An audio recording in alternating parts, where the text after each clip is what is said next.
All right, here we go. Bobby Shmurda, welcome to Vlad TV for your first official interview.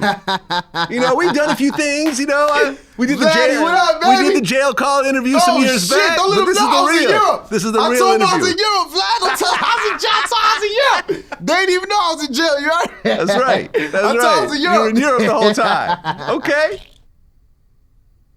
So, since this is our first official interview, I want to start in the very, very beginning. So, you grew up in Flatbush. East Flatbush, Brownsville. I was born and raised in Brooklyn. I was born on 53rd and Clarkson. Then I moved to the 90s when I was like 12, 13. So, your mom's from St. Vincent, and your dad is Jamaican? Yeah, my pop's Jamaican. He born in Jamaica. Okay. And you have two older brothers? One older brother. Blood older brother, but I got a bunch of brothers. We all grew up in the same building, so it's hard to decipher. You ain't even gonna tell who's my blood brother or not. Got it. Now, your dad, when you were a baby, got locked up. When I was 2 months. Damn. He got 120. He got 120 years. He's supposed to be coming home this year. 120 years. So what did he do to get 120 years?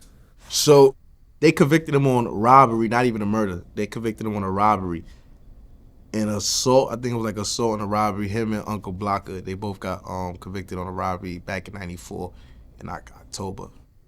How does a robbery turn into 120 years?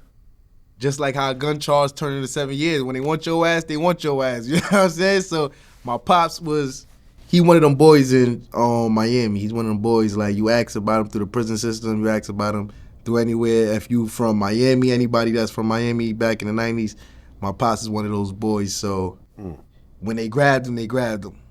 Okay, so there's a bunch of other stuff they wanted to get him on, but They got couldn't him get on the him robbery on. and just Yeah, threw the they book at couldn't him. get him on, so they like, Yeah. yo, we pushing the max here. He been in jail since I might be 31, so he been in jail.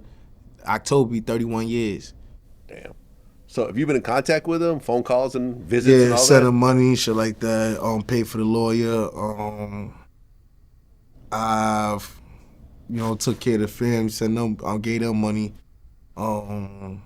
Shit, he always losing his phone, so we had to send him phones and shit. I just told him he got to stop with the phones now. He asked me for a phone, like, I ain't get no motherfucking phone. Bring your ass home, nigga. That's why your ass always in trouble. You old motherfucking badass. Niggas are old badass. I got a kid, you heard? My pop's like, I got a kid. This nigga's crazy. Hey, yo, son, bring your ass home. Be like, yo, no, let me just get that phone, man. Yo, bring your motherfucking, you don't need no more trouble, nigga. You don't need no more trouble. So, Do you feel like not having a dad influenced you growing up? I felt it made me more, I would say, learn how to be a man because I had to learn on my own. Like, my brother 2 years older than me. My friends was 4 or 5 years older than me. And the guys that raised me was like 10 years older than me. I grew up with drug dealers. My babysitters was drug dealers since I was 4 years old. I was on the corner since I was 4 years old, no teeth. And so, you got late bloomers in the hood. Any nigga you interview, anybody you interview from the hood, Vlad, you ask them, they tell you the same thing. You got people that's born in this shit, and you got the late bloomers that come around after, like high school, they start getting in trouble. I was one of them motherfuckers that was born into it. Well, yeah, I mean, your biggest song, you said, I've been selling crack since the 5th grade. I used to sell water before I sold crack, Vlad. I used to sell water before I sold crack, and I sold some candy, too. Right. But right around 5th grade. I was 6 years old. I used to sell water on the corner. And I was like 8, 9. I started selling candy. Yeah. And I started selling crack when I was like 12, 13. Okay. I mean, when you talk about that game, that comes with a lot of drama. Yes, what? Man, shit, man. Shit I could talk about. I could talk about because I'm retired from it now. So, I did it all. I've been through it all selling drugs. So, it's something that I'm happy that I don't have to do no more. That I'm, Right. But it was never my plan to go all the way to selling drugs. Yeah. A lot of people got plans like, you know what I'm saying, niggas 30, 40 still selling drugs. I had plans to sell drugs, to go into real estate. I didn't know I was going to be a rapper. You know what I'm saying? I just ended up being a rapper. I mean, when you talk about that game, you're dealing with addicts. You're dealing with I had to sleep next to jack them. boys, kick doors, That's family. So people ask why my personality is like that because I was born into it. A lot of people, when you a late bloomer, is when you approaching it, is like you approaching something that's unfamiliar.